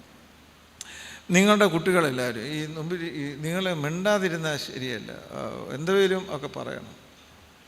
നിങ്ങളുടെ കുട്ടികൾ അവർ ഒരു 9-10 ക്ലാസ്സിലൊക്കെ പഠിക്കുമ്പോൾ ഇപ്പോൾ ഈ ഹോംവർക്കുണ്ട്, കൊച്ചു പ്രോജക്ട്സ് വർക്കുകളൊക്കെ ഉണ്ട്. അതിന് ഈ പേരൻസ് കൂടെ സഹായിക്കും, ഇല്ലയോ? ഇവിടെ അങ്ങനെയൊന്നും ഇല്ലയോ? സഹായിക്കും. അപ്പോൾ ഒരു പ്രോജക്റ്റ് വർക്ക് ചെയ്തു, അത് സമയമെടുക്കുന്നു, പേരൻസ് കൂടെ സഹായിച്ചു, രാത്രി 10-10:30 മണിയായി. ആ സ്റ്റഡി ടേബിളിൽ ആ പ്രോജക്റ്റ് ചെയ്ത ബുക്ക് വെച്ചു. രാവിലെ ധൃതി പിടിച്ച് പോയതുകൊണ്ട് ഇതെടുത്തില്ല. മാതാപിതാക്കൾ എന്നാ ചെയ്യും? അത് പൂജ വെക്കുമോ? അല്ല, നിങ്ങളെന്നാ ഇങ്ങനെ നോക്കിയിരിക്കുന്നേ? എന്തോ ചെയ്യും? കൊണ്ടു കൊടുക്കും. ബസ് പോയതേ ഉള്ളെങ്കിൽ അതിൻ്റെ പുറകെ കൊണ്ടു കൊടുക്കും, അല്ലെങ്കിൽ സ്കൂളിൽ കൊണ്ടു കൊടുക്കും. അത് തെറ്റും പാവമാണോ? അല്ല, ഒന്നുമല്ല. നിങ്ങളുടെ ഒരു കുട്ടി രാവിലെ പെട്ടെന്ന് സൺഡേ സ്കൂളിൽ പോകുന്നു. സൺഡേ സ്കൂളിൻ്റെ നോട്ട് ബുക്കും എടുത്തില്ല, വേദപുസ്തകം ഈ പരസ്യാധാരണക്രമം എടുത്തില്ല. അത് തിരിച്ചു കൊണ്ടു കൊടുത്ത ഒരു സ്ത്രീക്കോ പുരുഷനോ ഇവിടെ കൈവക്കാം. ഞാനൊരാശയം നിങ്ങളുടെ മുമ്പിൽ അവതരിപ്പിക്കുകയാണ്. നമ്മൾ ഈ സൂത്രപ്പണി എല്ലാം പറയുമ്പോൾ നമ്മൾ യുക്തിസഹജമായി ചിന്തിക്കണം. നിങ്ങൾ ബുദ്ധിയുള്ള ആരാധനയായി പൗലോസ് പറയും. സൺഡേ സ്കൂളിലെ ബുക്ക് കൊണ്ടുപോയില്ലെങ്കിലും കുഴപ്പമില്ല. മൺഡേ സ്കൂളിലെ അവൻ്റെ പ്രോജക്റ്റ് വർക്ക് കൊണ്ടുപോയില്ലെങ്കിൽ അവൻ്റെ ഭാവി കുഴപ്പത്തിലാവും, അവൻ്റെ മാർക്ക് പോവും. മനസ്സിലായോ? മാർക്ക് കുറഞ്ഞാൽ നീറ്റിന് എഴുതാൻ പ്രയാസം, പിന്നെ അവൻ്റെ MBBS പോകും. ഇതാണ് സത്യം. Monday is more important than Sunday. This is the issue. സൺഡേയിൽ ദൈവത്തെക്കുറിച്ചുള്ള പഠിപ്പിക്കുകയാണ്. മൺഡേയിൽ അവൻ്റെ ബുദ്ധി വളർത്തുന്ന പഠനങ്ങളാണ്. അവൻ്റെ ബുദ്ധി, അവൻ്റെ റീസൺ വളർന്നെങ്കിലേ അവൻ ഈ ലോകത്തിൽ നിലനിൽക്കാൻ ഒക്കുകയുള്ളൂ. അപ്പോൾ സൺഡേ അല്ല പ്രധാനം, എന്താണ്? മൺഡേ ആണ് പ്രധാനം. ഇവിടെ ഇരിക്കുന്ന മാതാപിതാക്കൾ ഇതെല്ലാം ഒന്ന് ശ്രദ്ധിച്ച് നിങ്ങളുടെ മക്കൾ, കൊച്ചുമക്കൾ ആലോചിക്കണം. But remember my dear friends, any Monday minus Sunday is creates only giants, not human being. അവർ മനുഷ്യരാകത്തില്ല, അവർ മിടുക്കരായേക്കാം. മനുഷ്യത്വമില്ലാത്ത മിടുക്കാണ് ഇന്ന് കാണുന്ന സകല ദുരന്തത്തിൻ്റെയും കാരണം. ആലോചിച്ചിട്ടുണ്ടോ? അതുകൊണ്ട് ഈ കുടുംബ പ്രതിഷ്ഠാ ദിനത്തിൽ ചില പാട്ടുപാടി ഇങ്ങനെ നമ്മൾ വികാരം കൊണ്ടതുകൊണ്ട് മാത്രമാകുകയില്ല. കുടുംബങ്ങൾ എന്തായിട്ട് മാറണം? എന്താ? തിരുക്കുടുംബം. തിരുക്കുടുംബമാകുമ്പോൾ നിങ്ങളുടെ കുട്ടികൾ ഒരാൾ ജേക്കബ് എന്ന് വിചാരിക്കുക. ജേക്കബ് ദി ക്രൈസ്റ്റായിട്ട് മാറും. നിങ്ങളുടെ മക്കൾ ആ പേരിനോട് ചേർന്ന് Thomas the Christ, Joseph the Christ, Joel the Christ, Smitha the Christ എന്ന് സത്യമായും വിളിക്കപ്പെടാൻ നിങ്ങൾ ആഗ്രഹിക്കുന്നുണ്ടോ? നമ്മുടെ പള്ളികളുടെ എല്ലാം വലിയ കുഴപ്പം, ഇവിടെ നിന്ന് ആരെങ്കിലും അങ്ങ് പ്രസംഗിക്കും, അത് കേട്ടും കേൾക്കാതെയും നിങ്ങൾ പോകും. ഈ പള്ളി നമ്മളെ രക്ഷിക്കുന്നില്ല. പള്ളി നമ്മളെ രക്ഷിക്കണം, പള്ളി നമ്മളെ പഠിപ്പിക്കണം. അപ്പോൾ ഇത് വളരെ പ്രധാനമായിട്ട് എടുക്കണം. അല്ലാതെ നമ്മൾ ധരിച്ചു വച്ചിരിക്കുന്ന ഒരു കോൺസെപ്റ്റ്, നമ്മുടെ തോട്ട് പ്രോസസ്സിലാണ് മാറ്റം ഉണ്ടാകേണ്ടത്. അപ്പോൾ ദൈവത്തിൻ്റെ പ്രോപ്പർട്ടിയെ നമ്മുടെ പ്രോപ്പർട്ടിയായി കണ്ട് ആ പ്രോപ്പർട്ടി ബിസിനസ്സിൽ ഏർപ്പെട്ട് അതിനെ വലിയ വിലയ്ക്ക് വിറ്റ് അങ്ങനെ ദൈവത്തിൻ്റെ പ്രോപ്പർട്ടിയെ നമ്മൾ വിറ്റ് നമ്മൾ മിടുക്കരാകുന്നത് ശരിയാണോ? ആലോചിച്ചിട്ടുണ്ടോ? ആലോചിച്ചിട്ടുണ്ടോ? നിങ്ങളോട് പറഞ്ഞണൊക്കെ ഒരു അനക്കവും ഇല്ലാത്ത കാര്യം. ഇനി പിണങ്ങി നിങ്ങൾ കുറച്ച് പേര് ഇറങ്ങിപ്പോയാൽ അത് നല്ലതായിരിക്കും. കാരണം ഇതൊന്ന് കർത്താവിനെ കുറിച്ചും പറഞ്ഞു, ഇത് കഠിന വാക്കാണ്, ഇതൊന്നും നടക്കാൻ പോകുന്ന കാര്യമല്ല, ചുമ്മാ വേറെ വല്ലതും പറ എന്ന് നിങ്ങൾ പറഞ്ഞാലും ദോഷമില്ല. പക്ഷേ അങ്ങനെ പറഞ്ഞതുകൊണ്ട് സത്യം അസത്യമാകത്തില്ലല്ലോ. സത്യം അസത്യമാകത്തില്ല. സത്യമായി ഞാൻ 1, 2 ആ കണ്ണാടി വെച്ച് ആ ഭാഗത്ത് ഇങ്ങനെ ചോദിക്കുക. ഒരാളോടായിട്ട് ചോദിച്ചാൽ നിങ്ങൾക്ക് വിഷമം വരും. സത്യത്തിൽ ദൈവത്തിൻ്റെ പ്രോപ്പർട്ടിയെ നമ്മൾ പ്രൈവറ്റ് പ്രോപ്പർട്ടി ആക്കുകയല്ലയോ? ആലോചിച്ചാൽ ഇന്നൊന്നും നിങ്ങൾ മാനസാന്തരപ്പെടുകയോ ഒന്നും മാറ്റമൊന്നും വരണ്ട, അത്ര എളുപ്പമുള്ള കാര്യമൊന്നുമല്ല ഇത്. പക്ഷേ കാള തൻ്റെ ഉടയവനെയും കഴുത തൻ്റെ യജമാനൻ്റെ പുൽത്തൊട്ടിയും അറിയുന്നു, എൻ്റെ ജനം അറിയുന്നില്ല. ദൈവത്തിൻ്റെ ദുഃഖം എന്താണ്? ദൈവത്തിൻ്റെ ഒടുങ്ങാത്ത ദുഃഖവും ദാഹവും എന്ന് പറയുന്നത്, ഞാൻ സൃഷ്ടിച്ച് ഈ ലോകത്തെ രക്ഷിക്കാൻ അയച്ച ഒരു കുഞ്ഞിനെ പോലും എനിക്ക് ഉപയോഗിക്കാൻ ഒക്കുന്നില്ലല്ലോ എന്നുള്ളതാണ് ദൈവത്തിൻ്റെ ദുഃഖം. നിങ്ങൾ വെറുതെ ആലോചിച്ച്, ദൈവത്തെ നമ്മൾ പിതാവേ എന്ന് വിളിക്കുമോ? ഇല്ലയോ? വിളിക്കും. നിങ്ങൾ അപ്പനും അമ്മയും നോക്കിക്കേ, നിങ്ങൾ പൊന്നെ പൊടിയെ പോലെ വളർത്തുന്ന നിങ്ങളുടെ കുട്ടികൾ, അവർ നിങ്ങൾക്കെതിരായി നിന്ന് അവന് പഠിക്കുകയൊന്നുമില്ല, ഉഴപ്പി നടക്കുന്നത് നിങ്ങൾക്കിഷ്ടമാണോ? അങ്ങനെയാണെങ്കിൽ നമ്മൾ പിതാവേ എന്ന് വിളിക്കുന്ന ആ പിതാവായ ദൈവത്തിന് നമ്മളെ ഉപയോഗിക്കാനൊക്കാതെ നമ്മൾ മറ്റു വഴിയിലൂടെ സഞ്ചരിക്കുന്നത് ആ പിതാവിന് ഇഷ്ടമാണോ? അതുകൊണ്ട് ഒരു സഭയുടെ അംഗങ്ങളായ നമ്മൾ ഈ കുടുംബദിനത്തിൽ നമ്മൾ സ്ഥിരമായി ഞാനും എൻ്റെ കുടുംബവും ഞങ്ങൾ യഹോവയെ സേവിക്കും എന്നൊക്കെ ഉള്ള വാക്ക് മാത്രം പറഞ്ഞാൽ പോരാ. എൻ്റെ കുടുംബത്തെ ലോകത്തെ രക്ഷിക്കാനായി ദൈവകരങ്ങളിൽ സമർപ്പിക്കും. എൻ്റെ കുഞ്ഞിനെ, ഞാൻ മുമ്പേ പറഞ്ഞല്ലോ, ജോസഫ് എന്ന കുഞ്ഞിനെ ഞാൻ ജോസഫ് ദ ക്രൈസ്റ്റായിട്ട് മാറ്റും. യേശു എന്ന പൈതലിനെ മേരി പറഞ്ഞൊന്നുമില്ല, മേരി ജീവിച്ച് കാണിച്ചു. അവനെ ജീസസ് ദ ക്രൈസ്റ്റായിട്ട് പിതാവിൻ്റെ കയ്യിൽ കൊടുത്തു. അപ്പോൾ ദൈവത്തിന് അവനെ. ഇനി ഞാൻ അവസാനിപ്പിക്കുകയാണ്. നിങ്ങളുടെ ഇരിപ്പും ഒക്കെ കണ്ടണക്കെ എനിക്ക് അത്ര സന്തോഷമില്ല. കാരണം ഇങ്ങനെ ചുമ്മാ വന്ന് ഇവിടെ ഇരുന്നുകൊണ്ട് എന്തിനാ ഇങ്ങനെ വന്നിരിക്കുന്നതെന്ന് എനിക്ക് തോന്നിപ്പോവുക. നമ്മുടെ കൂർലോസ് സവർഗൻ മെത്രാപ്പൊലീത്ത അദ്ദേഹം നേരിട്ട് പറഞ്ഞ ഒരു അനുഭവമുണ്ട്. അദ്ദേഹം പാലാരിവട്ടം പള്ളിയുടെ വികാരിയായിരിക്കുകയാണ് എറണാകുളത്ത്. അപ്പോൾ ഒരു അമ്മ വിളിച്ചു, അച്ചോ, മകന് ഇന്ന് all India institute of medical science എയിംസിൽ അവൻ അഡ്മിഷൻ കിട്ടി. ഇന്ന് KK എക്സ്പ്രസ്സിന് പോവുകയാണ്. അച്ഛൻ വന്ന് പ്രാർത്ഥിച്ചു വിടണം. ഇത് നിങ്ങൾക്ക് ഇവിടുത്തെ ബിഷപ്പായിരുന്നല്ലോ, നിങ്ങൾക്ക് നേരിട്ട് ചോദിച്ച് സത്യാവസ്ഥ ഒന്നുകൂടെ മനസ്സിലാക്കും. അപ്പോൾ അച്ഛൻ പറഞ്ഞു, ഞാൻ എപ്പോഴാണ് വരേണ്ട ട്രെയിനിൻ്റെ കൃത്യസമയത്ത് അവിടെ ചെന്നു. അപ്പോൾ ഓൾ ഇന്ത്യ മെഡിക്കൽ ഇൻസ്റ്റിറ്റ്യൂട്ടിൽ എയിംസിൽ അഡ്മിഷൻ കിട്ടുക എന്ന് പറഞ്ഞാൽ എത്രയോ ബുദ്ധിമുട്ടുള്ളതാണ്. ഇന്ത്യയിലെ ഒന്നാമത്തെ മെഡിക്കൽ കോളേജ് ഇല്ലേ, അതിനടുത്ത് നിൽക്കാൻ ഒരു മെഡിക്കൽ കോളേജും ഇല്ല. അതിന് റാങ്ക് ഒന്നാണെങ്കിൽ നമ്മുടേതൊക്കെ 90 വല്ലതും കാണത്തുള്ളൂ, അത്ര വ്യത്യാസമുള്ള. അപ്പോൾ പ്രാർത്ഥിച്ചിറങ്ങുമ്പോൾ വികാരിയച്ഛൻ സ്വന്തം കണ്ണാൽ കാണുകയും ചെവിയാൽ കേൾക്കുകയും ചെയ്ത കാര്യം, ആ അമ്മ വിധവയാണ്, ഹസ്ബൻഡ് മരിച്ചു പോയ അമ്മ മകനോട് പറഞ്ഞു, മോന് എയിംസിൽ അഡ്മിഷൻ കിട്ടി പോവുകയാണ്, അവിടെ ഏറ്റവും നന്നായി പഠിക്കണം, മോൻ ഒരു ഫ്ലൈയിങ് കളറിൽ വരണം. പക്ഷേ ഒരു കാര്യം മോൻ ഓർത്തോണം, യേശു ക്രിസ്തുവിനെ ദുഃഖിപ്പിച്ചു എന്ന് കേട്ടാൽ ഈ അമ്മയ്ക്ക് അതായിരിക്കും ഏറ്റവും വലിയ ദുഃഖം. മോൻ ഫ്ലൈയിങ് കളറിൽ വന്നില്ലെങ്കിലും നന്നായി പഠിക്കണം. ഏതമ്മ ആഗ്രഹിക്കുന്നതുപോലെയും പ്രത്യേകിച്ച് ഒരു വിധവയായ അമ്മ ആഗ്രഹിക്കുന്നത് ന്യായമായ കാര്യമാണ്. ഒരപ്പൻ്റെ സ്ഥാനത്ത് ഈ മകൻ നന്നായി പഠിച്ച് ശോഭിക്കണമെന്നുള്ളത് നിശ്ചയമായിട്ടുമാണ്. എന്നാൽ അമ്മ പറയുകയാണ്, ഈ മാർത്തോമാ സഭയിലെ ഒരു അമ്മ പറഞ്ഞു, ഒരു വിധവയായ അമ്മ പറഞ്ഞു, എൻ്റെ മോൻ കർത്താവിനെ ദുഃഖിപ്പിച്ചു എന്ന് കേട്ടാൽ അതമ്മയ്ക്ക് സഹിക്കാൻ ഒക്കുകയില്ല. സത്യമായും ഞാൻ നിങ്ങളോട് ചോദിക്കട്ടെ, നമ്മുടെയൊക്കെ മക്കൾ പോകുമ്പോൾ ഇങ്ങനെ നമുക്ക് പറയാൻ സാധിക്കുന്നുണ്ടോ? പറയുന്നില്ല എന്നൊന്നും സ്ഥാപിക്കാനല്ല എൻ്റെ ജോലി. പക്ഷേ അങ്ങനെ പറഞ്ഞ് കേൾക്കുന്നത് നമുക്കൊരു സന്തോഷമല്ലേ?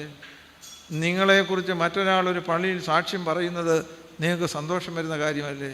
അതുകൊണ്ട് മിടുക്ക് വേണ്ടെന്നല്ല, നല്ല മിടുക്ക്, എവറിത്തിങ് അത് ദൈവത്തോടാണ്. ജസ്റ്റിസ് കുര്യൻ ജോസഫ് എന്ന് പറയുന്ന സുപ്രീം കോടതിയുടെ ജഡ്ജിയുണ്ട്, മലയാളിയാണ്. നമ്മുടെ ഈ അദ്ദേഹത്തിൻ്റെ പ്രസംഗങ്ങളൊക്കെ വളരെ സുന്ദരമായി നമ്മുടെ ഈ മലയാളത്തിൽ യൂട്യൂബിലുണ്ട്. അദ്ദേഹം ഒരു ജഡ്ജ്മെൻറ്റ് നടത്തുമ്പോൾ ശ്രദ്ധിച്ച് കേട്ടോണം, ഒരു പ്രധാനപ്പെട്ട വിധി നടത്തുമ്പോൾ ആ ദിവസം 2 കുർബാനയിൽ സംബന്ധിച്ചിട്ടാണ് അദ്ദേഹം പോകുന്നത്. കത്തോലിക്കരായതുകൊണ്ട് അവർക്ക് അരമണിക്കൂർ ഇങ്ങനെയൊക്കെയാണ് 2. അപ്പോൾ കേരളത്തിൽ നിന്ന് അവിടെ ലോയ്ക്ക് പഠിക്കുന്ന കുട്ടികളുണ്ട്. ഇദ്ദേഹം പോകുന്ന പള്ളിയിൽ ഈ കുട്ടികൾ കുറേ വരുന്നുണ്ട്. അവർക്ക് ഇദ്ദേഹത്തെ കണ്ട് സംസാരിക്കണമെന്നുണ്ട്. എന്നാൽ സുപ്രീം കോടതിയുടെ ജഡ്ജിയോട് ലോയ്ക്ക് പഠിക്കുന്ന കുട്ടികൾക്കൊന്നും അങ്ങനെ സ്വാതന്ത്ര്യത്തോട് പഠിക്കാൻ അവർക്കൊരു ഉൾഭയമാണ്. ഒരിക്കൽ കുറേ മലയാളി പെൺകുട്ടികൾ അദ്ദേഹത്തിൻ്റെ ശക്തി പ്രാപിച്ച് അദ്ദേഹത്തെ പള്ളി കഴിഞ്ഞിട്ട് കണ്ടു. അദ്ദേഹത്തോട് സംസാരിച്ചു. അദ്ദേഹത്തോട് അവർ ചോദിച്ചു, സാർ ഇങ്ങനെ ഒരു വിധി പറയുന്നതിന് മുമ്പ് 2 കുർബാന കണ്ട് അതിൽ കുർബാന സ്വീകരിച്ചാൽ പോകുന്നത് ശരിയാണോ? അദ്ദേഹം പറഞ്ഞു, കുഞ്ഞുങ്ങളെ ശരിയാണ്. അങ്ങനെ ഞാൻ പറഞ്ഞിട്ടുള്ള വിധികളൊന്നും ഈ സമൂഹത്തിന് ദോഷമായിട്ടില്ല, അതവിടെ നിൽക്കട്ടെ. എന്നിട്ട് അവർ പോകുന്നതിന് മുമ്പ് ചോദിച്ചു, സാറിന് ഞങ്ങളോട് ഒരു ഒരു പിതാവെന്നുള്ള നിലയിൽ ഞങ്ങൾ ദൂരെ നിന്ന് വന്ന് പഠിക്കുകയാണല്ലോ. എന്താണ് ഒരു ഉപദേശം? അപ്പോൾ അദ്ദേഹം അവരോടൊരു ലളിതമായ വാക്ക് പറഞ്ഞു. അതാണ് ഇന്ന് എനിക്ക് നിങ്ങളോട് പറയാനായിട്ടുള്ളത്. സാധാരണ അദ്ദേഹം പറഞ്ഞു, സാധാരണ നമ്മളെല്ലാം പ്രാർത്ഥിക്കുന്നു, ജീവിക്കുന്നു ഒക്കെ പറയുമ്പോൾ ഒരു നല്ല വീട്ടിൽ ജനിച്ചു വളർന്നവരൊക്കെ പറയുന്നത് എവരിത്തിങ്, എല്ലാത്തിൻ്റെയും കൂടെ ആര് വേണം? ഒടുവിൽ ദൈവം വേണം. So everything plus God. അദ്ദേഹം പറഞ്ഞു അത് വട്ടപൂജ്യമാണ്. God plus everything. ഒന്നാമത് ദൈവം, അതിനുശേഷം ബാക്കിയുള്ളത്. നമ്മളൊരു വാക്യം, ഇഷ്ടമുള്ള വാക്യമുണ്ട്, ദൈവം അനുകൂലമെങ്കിൽ പ്രതികൂലം. ഇന്നെല്ലാം അനുകൂലമാണ്. കൂട്ടുകൂടാൻ ആര് മാത്രമില്ല നമ്മുടെ കൂടെ? ദൈവമില്ല. അതുകൊണ്ട് ഇന്ന് നിങ്ങൾക്ക് നിങ്ങളുടെ മക്കളെയും കൊച്ചുമക്കളെയും ഒക്കെ പഠിപ്പിക്കേണ്ടതാവും. കുഞ്ഞേ, എല്ലാത്തിൻ്റെയും കൂടെ ദൈവമല്ല. ഒരു കേക്ക് ഉണ്ടാക്കുന്നതാണ് ഇവിടെ ഇരിക്കുന്ന അമ്മമാർ. ഒരു കേക്കിൻ്റെ ഡെക്കറേഷൻ അല്ല ദൈവം. ഡെക്കറേഷൻ കേക്കല്ല. ആ കേക്ക് കുറച്ചുകൂടി ഭംഗിയാക്കാൻ എന്നുള്ളൊരു ഇടപാടെന്നേ ഉള്ളൂ. ആ കേക്കിൻ്റെ ഈ ഐസിങ് എല്ലാം കൂടെ വാരിക്കോരി കഴിച്ചാൽ ഡയബറ്റീസ് 120 ഉള്ളവന് 520 ആക്കാവുന്നേ ഉള്ളൂ. ഈ content is more important. The cake is more important than the icing ഇതിൻ്റെ മുകളിലിടുന്നു. അപ്പം നിങ്ങളുടെ മക്കളെ പഠിപ്പിക്കും. എവരിത്തിങ് പ്ലസ് ഗോഡ് അല്ല, പിന്നെന്താണ്? God plus everything. ഈ കുടുംബദിനത്തിൽ ഈ ഇടവകയിലെ 125 കുടുംബങ്ങൾ, നിങ്ങളങ്ങനെയാണ്, അങ്ങനെ അല്ലാത്തത് കണ്ടേക്കാം, എല്ലാവരും ഒരുമിച്ച് നമ്മൾ തീരുമാനിക്കുകയാണ്. എല്ലാത്തിൻ്റെയും കൂടെ ദൈവത്തെ പിടിക്കുകയല്ല, ദൈവത്തിനോട് കൂടെ എല്ലാ കാര്യങ്ങളും നമുക്ക് ചെയ്താൽ നിങ്ങളുടെ കുടുംബങ്ങൾ ആകുക തന്നെ ചെയ്തു. അതുകൊണ്ട് എല്ലാ വീടുകളിലും കുടുംബ പ്രാർത്ഥന ഉണ്ടായിരിക്കണം. ഇതിന് സമയമില്ല എന്ന് പറയുന്ന ആളുകൾ ഈ ലോകത്തിൽ നിങ്ങൾക്ക് ചെയ്യാവുന്ന ക്രൂരമായ ദൈവനിഷേധമാണ്.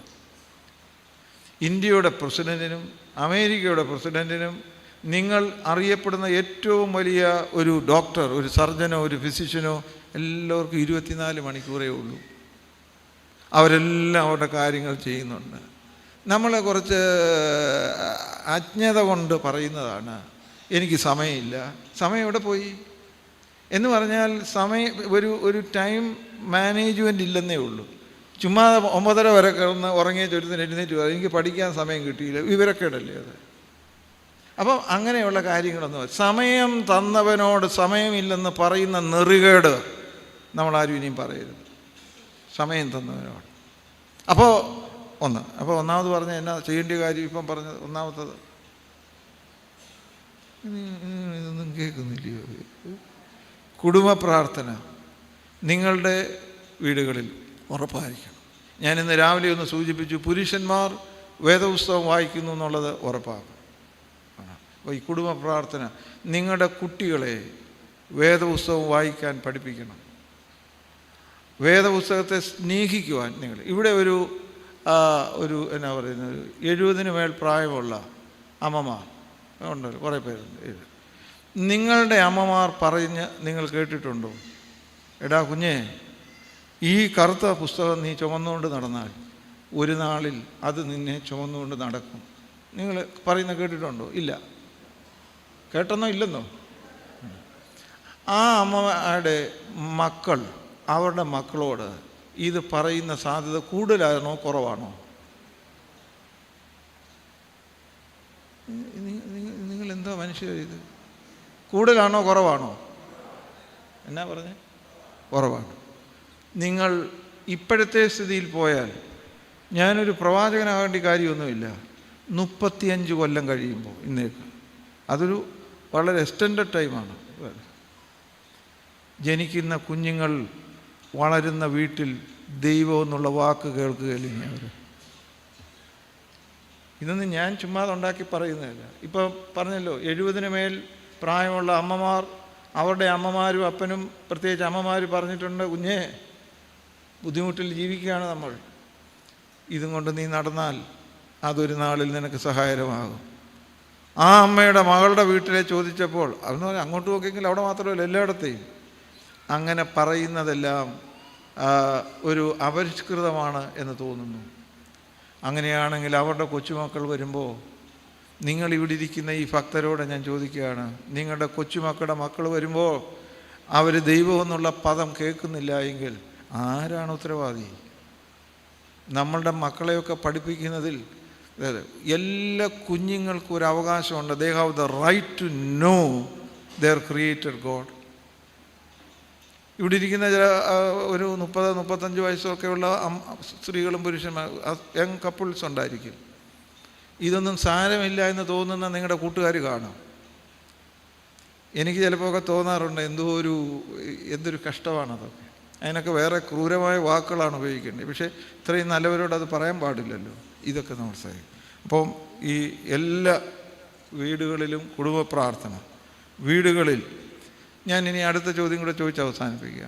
നിങ്ങൾ ഈ സത്യം പറയുന്നത് കൊണ്ടാണ് മിണ്ടാതിരിക്കുന്നത്. കാരണം സത്യം പറഞ്ഞാൽ ചിലപ്പോൾ കുഴപ്പമാകുമല്ലോ എന്ന് വിചാരിച്ചു. നമ്മുടെയൊക്കെ വീടുകളിൽ ഇനി ആ ഫസ്റ്റ് ബെഞ്ചിലിരിക്കുന്നത് ദൈവ സംസാരമാണോ ലോക സംസാരമാണോ ഇന്ന് കൂടുതലുള്ളത്? ഒരാനുപാതികമായി നിങ്ങൾ വീട്ടിലിരിക്കുമ്പോൾ ഒരു 2 മണിക്കൂർ പലപ്പോഴായിട്ട് സംസാരിച്ചു എന്നിരിക്കട്ടെ. ദൈവ സംസാരമാണോ ലോക സംസാരമാണോ കൂടുതൽ? ലോക സംസാരം. നിങ്ങളുടെ കുഞ്ഞുങ്ങൾ കണ്ടു വളരുന്നത് വെറും ലൗകിക കാര്യങ്ങൾ. വാട്സാപ്പിൽ ചെലവഴിക്കുന്നതിൻ്റെ അത്രയും സമയം നമ്മൾ വേദപുസ്തകത്തിൽ ചെലവഴിക്കുന്നുണ്ടോ? അവിടെ ഇരിക്കുന്ന പുരുഷന്മാർ, സ്ത്രീ, നിങ്ങൾ എന്നെ ഒന്നും മിണ്ടാത്തത്? അതായത് വാട്സാപ്പിൽ ചെലവഴിക്കുന്നതിൻ്റെ അത്രയും സമയം നമ്മൾ വേദപുസ്തകം വായിക്കാൻ നിങ്ങളോ നിങ്ങളുടെ മക്കളോ ചെലവഴിക്കുന്നുണ്ടോ? ഇല്ല.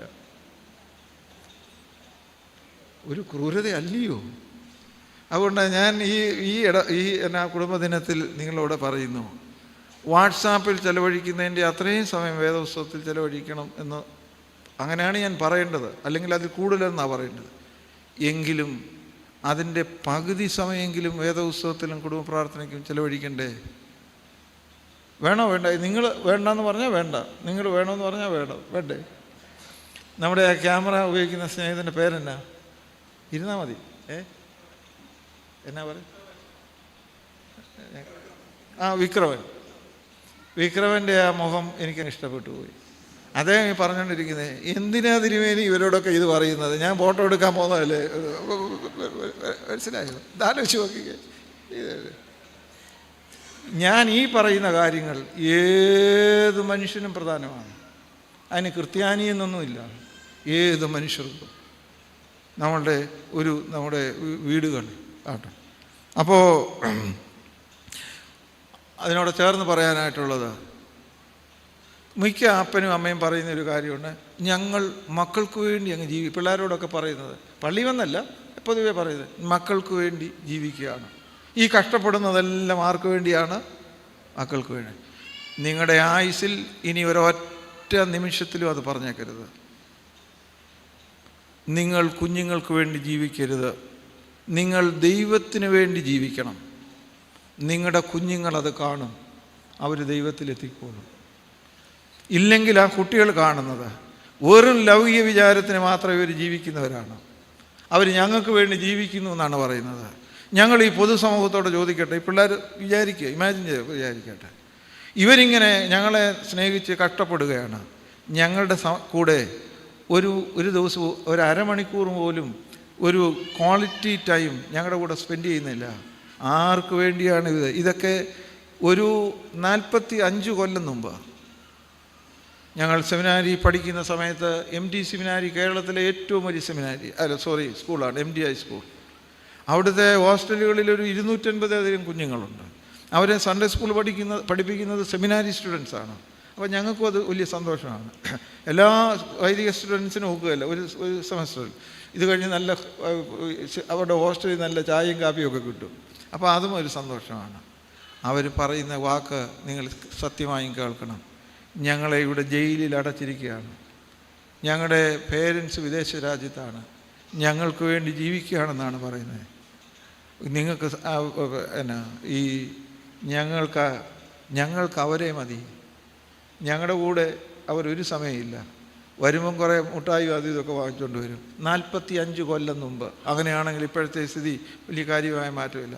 ഞാൻ പറഞ്ഞത് മറക്കരുത്. ആരെങ്കിലും മറന്നാൽ, പുരുഷൻ മറന്നാൽ സ്ത്രീ ഓർമ്മിപ്പിക്കണം, സ്ത്രീ മറന്നാൽ പുരുഷൻ ഓർമ്മിപ്പിക്കണം. നിങ്ങൾ മക്കൾക്ക് വേണ്ടിയല്ല ജീവിക്കേണ്ടത്, നിങ്ങൾ ദൈവത്തിന് വേണ്ടി. എൻ്റെ മാതാപിതാക്കൾ ദൈവത്തിന് വേണ്ടി ജീവിക്കുന്നുവെന്ന് അവർ കണ്ടാൽ അവർ ദൈവമക്കളായിക്കൊള്ളും.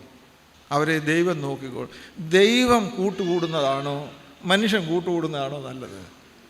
ആണ്. കാരണം ഗോഡ് ഈസ് മൈറ്റി ഗോഡ്. അവസാനിപ്പിക്കുക. അപ്പോൾ നമ്മൾ അങ്ങനെയുള്ള കുടുംബങ്ങളായി നമുക്ക് കഴിയണം. പ്രായോഗികമായ 3-4 കാര്യങ്ങൾ പറഞ്ഞത് മറക്കരുത്. 1, കുടുംബ പ്രാർത്ഥന. അപ്പനും അമ്മയും മക്കളും ഒരുമിച്ചിരുന്ന് പ്രാർത്ഥിക്കണം. ഇതൊക്കെ ചെയ്യാത്തവരാണോ? അല്ല, ചെയ്യുന്നവരാണ്. എനിക്ക് ഞാൻ ഒരു 10 വർഷത്തോളം ഞാൻ ബാംഗ്ലൂരിലാണ് താമസിച്ചത് പഠിക്കുന്ന സമയത്ത്. അവൻ കുറേയേറെ യങ് കപ്പിൾസ്, ഒരുപക്ഷെ നിങ്ങളുടെ ആരുടെയും മക്കളോ വല്ലതും കണ്ടേക്കാം, എനിക്ക് അങ്ങനെ അറിയത്തില്ല. ഒരുപാടെന്ന് പറഞ്ഞാൽ ആയിരക്കണക്കിനൊന്നുമില്ല, എങ്കിലും ഒരു 10-25 യങ് കപ്പിൾസ്. അവർ ഞങ്ങളൊരു മാസത്തിലൊരിക്കൽ എവിടെയെങ്കിലും ചുമ്മാ ഇരുന്ന് വർത്തമാനം പറയാൻ കൂടും. അപ്പോൾ എനിക്ക് ഒരു ചെറിയ അത്ഭുതകരമായി തോന്നുന്ന കാര്യങ്ങളുണ്ട്. ഒരു 35 വയസ്സ്, 30 വയസ്സ്, 35 വയസ്സുള്ള യങ് കപ്പിൾസ്. അവർ ചിലർ ഓരോ ദിവസവും ഓരോ അനുഭവങ്ങൾ പറയും. അപ്പോൾ പ്രാർത്ഥനയുമായി ബന്ധപ്പെട്ട് സംസാരിച്ചപ്പോൾ ഒരു കപ്പിൾ പറഞ്ഞു, ഞങ്ങൾ വൈകുന്നേരത്ത് ഇരുന്ന് ഞാനിപ്പോൾ ഈ പറയുന്ന ഈ കീഴ്ക്കഴൂർ, വലിയ ദൂരമില്ലല്ലോ ഇവിടുന്ന്, കീഴ്ക്കഴൂർ അവിടെയുള്ള കുട്ടികളാണ്. അവിടെ 2 സഹോദരനും എല്ലാം അവിടെയാണ്, ബാംഗ്ലൂരിൽ. അപ്പോൾ അവർ പറഞ്ഞു, ഞങ്ങൾ ഭാര്യ ഭർത്താക്കന്മാർ ഇവർ കരം കോർത്ത് പിടിച്ച് ഞങ്ങൾ ഒരുമിച്ച് ഇരുന്നാണ് പ്രാർത്ഥിക്കുന്നത്. എനിക്കിതൊക്കെ കേൾക്കുമ്പം നമുക്ക് ഒരു ചെറിയ ലജ്ജയും, ഇതൊക്കെ 30 വയസ്സുള്ള പിള്ളേർ കൈ പിടിച്ചു എന്നൊക്കെ പറയും. പക്ഷെ അവരങ്ങനെയാണ് പ്രാർത്ഥിക്കുന്നത്. അങ്ങനെയുള്ളത് നിങ്ങളുടെ മക്കളും അങ്ങനെ ആകണം. ഈ കൈ പിടിച്ചത് കൊണ്ട് മാത്രം കാര്യം ഇല്ല. ഞാൻ പറഞ്ഞതിൻ്റെ ആശയം നിങ്ങൾക്ക് മനസ്സിലായല്ലോ. അപ്പോൾ വേദപുസ്തകത്തിൻ്റെ വായന, ഈ കുടുംബ പ്രാർത്ഥന, ബൈബിൾ വായന, ദൈവ സംസാരം വീട്ടിൽ വർദ്ധിക്കണം. നിങ്ങളിലൂടെ ഞാൻ പറഞ്ഞു, നിങ്ങൾ വാട്സപ്പിൽ ചിലവാക്കുന്നതിൻ്റെ പകുതി സമയമെങ്കിലും നിങ്ങൾ അമ്മമാരെങ്കിലും പ്രാർത്ഥിക്കണം. ഈ അമ്മമാരും ഇപ്പോൾ ദോഷം കൊണ്ടൊന്നുമല്ല, ഇതിനകത്താണ് എല്ലാ പ്രയോഗങ്ങളും. മനസ്സിലായോ? ഞാൻ 1-2 പേരെ ഇപ്പോൾ കണ്ടിച്ചിരിക്കുക. നിങ്ങളോട് ഞാൻ പറയുന്നു, അധികം സമയം ഇതിൽ നിങ്ങളിരുന്നാൽ നിങ്ങൾക്ക് അന്യായമായ ഈ തലകറക്കവും പിടിക്കലും ഒക്കെ ഉണ്ടാകുന്നു. ഇപ്പോൾ ഇതൊക്കെ മെഡിക്കലി പ്രൂവ്ഡായിട്ടുള്ള കാര്യങ്ങളാണ്. അവസാനമായി ഞാൻ പറഞ്ഞത്, നമ്മൾ എന്ത് ചെയ്യരുതെന്നാണ്. നിങ്ങൾ മക്കൾക്ക് വേണ്ടിയല്ല ജീവിക്കേണ്ടത്. നിങ്ങൾ ആർക്ക് വേണ്ടി ജീവിക്കണം? ദൈവത്തിന്. നിശ്ചയമായിട്ടും ദൈവം. നമ്മുടെ കുര്യൻ ജോസഫിൻ സാറിൻ്റെ വാക്കെന്തായിരുന്നു? സുപ്രീം കോടതി ജഡ്ജിയുടെ വാക്കെന്തായിരുന്നു? എല്ലാത്തിൻ്റെയും കൂടെ ദൈവത്തെ കൂട്ടുപിടിക്കുകയല്ലേ. Not everything plus God. തിരിച്ചിടണം. എന്താണ്? ഗോഡ് പ്ലസ് ദൈവം അധികം. നിങ്ങളുടെ കുടുംബങ്ങൾ തിരുക്കുടുംബങ്ങളാകുക തന്നെ ചെയ്യും. അതല്ല ചിലരൊക്കെ ഉണ്ട്, ഇതൊക്കെ പള്ളിയിലച്ഛനൊക്കെ പറഞ്ഞാൽ മതിയല്ലോ എന്ന് ധരിക്കുന്നവരെ കുറിച്ച് എനിക്കൊരഭിപ്രായവും ഇല്ല പ്രത്യേകിച്ച്. പക്ഷേ ഞാൻ അഭിപ്രായം പറഞ്ഞാൽ നിങ്ങൾ എന്നെ ഈ ഗേറ്റിന് വെളിവിടത്തില്ല. ദൈവം സാരമില്ല എന്നൊക്കെ ധരിച്ച് ഒക്കെ പോയാൽ അത് വലിയ, നമ്മളെക്കാൾ ഒരു ഇച്ചിരി കൂടെ വലിയനാണല്ലോ ദൈവം. അങ്ങനെ എന്നേക്കാൾ ഇച്ചിരി കൂടെ വലുതാണ് ദൈവം എന്നുള്ള ബോധവും നമുക്കുണ്ടാകട്ടെ. ദൈവം നിങ്ങളെല്ലാവരെയും അനുഗ്രഹിക്കട്ടെ. കുടുംബദിനം നമ്മൾ ചുമ്മാതെ ചില കാര്യങ്ങൾ പറഞ്ഞു കേട്ടു പോകുകയല്ല, നമ്മുടെ കുടുംബങ്ങളെ തിരുക്കുടുംബങ്ങളാക്കി മാറ്റാം. നമ്മുടെ തലകളെ വണക്കാം. കർത്താവേ, ലോകത്തെ രക്ഷിക്കുവാനുള്ള ദൈവത്തിൻ്റെ ഏറ്റവും വലിയ ദൈവിക പദ്ധതിയാണല്ലോ കുടുംബങ്ങൾ. ആകയാൽ ഞങ്ങളുടെ ഓരോ കുടുംബങ്ങളും ലോകത്തെ രക്ഷിക്കുവാനുള്ള ദൈവത്തിൻ്റെ ആനന്ദമായ രക്ഷാ പദ്ധതികളാണ്. ആ കുടുംബങ്ങൾ ലോകത്തിൻ്റെ രക്ഷയ്ക്ക് സഹായകരമാണെങ്കിൽ ഞങ്ങളുടെ കുടുംബങ്ങൾ യേശുവിൻ്റെ കുടുംബത്തെ പോലെ, ജോസഫ്, മറിയ, യേശു, ആ കുടുംബത്തെ പോലെ തിരുക്കുടുംബമാകണം. യേശുവിനെ ദൈവകൃപയിൽ വളർത്തി 12-ാമത്തെ വയസ്സിൽ ലോകത്തിലെ വലിയ പരിജ്ഞാനികളായ ദൈവശാസ്ത്രജ്ഞന്മാരോട് ഗൗരവമായ കാര്യങ്ങൾ ചോദിക്കാനും തർക്കിക്കാനും ഉത്തരങ്ങൾ കണ്ടെത്താനും ശ്രമിച്ചു. അത് അമ്മ ആ പൈതലിനെ അങ്ങനെ വളർത്തി എന്നുള്ളതുകൊണ്ട് തന്നെയാണ്. ദൈവവചനത്തിലൂടെ, സാമൂഹ്യ ബോധത്തിലൂടെ ഒന്നാമത്തെ അത്ഭുതമായ കല്യാണത്തിന് മറ്റൊരുത്തൻ്റെ വേദനയും ദുഃഖവും അപമാനത്തിൻ്റെ സാധ്യതയും കണ്ടപ്പോൾ അവരുടെ ആ വലിയ പ്രതിസന്ധിയിൽ നിന്ന് രക്ഷിക്കുവാൻ മകനോട് ഉപദേശിച്ച വലിയ മാതൃക. എല്ലാറ്റിൽ നിന്നും തലവലിച്ച് നമ്മുടെ കാര്യങ്ങൾ മാത്രം നോക്കി ജീവിച്ചാൽ മതിയെന്ന് പഠിപ്പിക്കുന്ന ഒരു സ്വയം ഇൻസുലേറ്റഡ് ആകുന്ന ഒരു കാലത്ത്, മകനെ നീ മറ്റുള്ളവരുടെ ദുഃഖം കാണണം, അത് പരിഹരിക്കാൻ നിന്നാൽ ആവോളം പ്രവർത്തിക്കണം. ഇങ്ങനെ പഠിപ്പിച്ച തിരുക്കുടുംബത്തിൻ്റെ അംഗങ്ങൾ ഏതു കാലത്തും ലോകത്തിൻ്റെ രക്ഷകരും സംരക്ഷകരുമായിത്തീരും. വളരെ സ്വകാര്യമായി സ്വാർത്ഥതയിൽ ജീവിക്കുന്ന കുടുംബങ്ങളായി ഇന്ന് മാറുന്നു എന്ന് ഞങ്ങൾ കാണുന്നു. ഞങ്ങളതിന് വ്യത്യസ്തമായ ഒരു മാതൃക കാണിക്കുവാൻ ഈ സഭയുടെ അംഗങ്ങളായ ഞങ്ങൾക്കെല്ലാവരും ഞങ്ങളുടെ കുടുംബങ്ങളെ തിരുക്കുടുംബങ്ങളാക്കണമെന്ന് പ്രാർത്ഥിക്കുന്നു. കുടുംബ പ്രാർത്ഥനയുള്ള ദൈവവചനം ഗൗരവമായി എടുക്കുന്ന അതടുത്ത തലമുറയെ പഠിപ്പിക്കുന്നു. നല്ല മാതൃകകൾ ഞങ്ങളുടെ കുടുംബങ്ങളിലുണ്ടാകട്ടെ. എല്ലാത്തിൻ്റെയും കൂടെ ദൈവത്തെ കൂട്ടി പിടിക്കുകയല്ല, ദൈവത്തോട് ചേർന്നെല്ലാം ചെയ്യുവാനും കാണുവാനും പ്രവർത്തിക്കുവാനും സഹായിക്കണമെന്ന് പ്രാർത്ഥിക്കുന്നു. ദൈവനാമം ഞങ്ങളുടെ കുടുംബങ്ങളിലൂടെ മഹിമപ്പെടണമേ. ഞങ്ങളുടെ കുടുംബങ്ങൾ മറ്റുള്ള കുടുംബങ്ങൾക്ക് അനുഗ്രഹമാക്കണമേ. യേശു രക്ഷകന്റെ നാമത്തിൽ അപേക്ഷിക്കുന്നു. കരുണയോടെ കേൾക്കണമേ. ആമേൻ.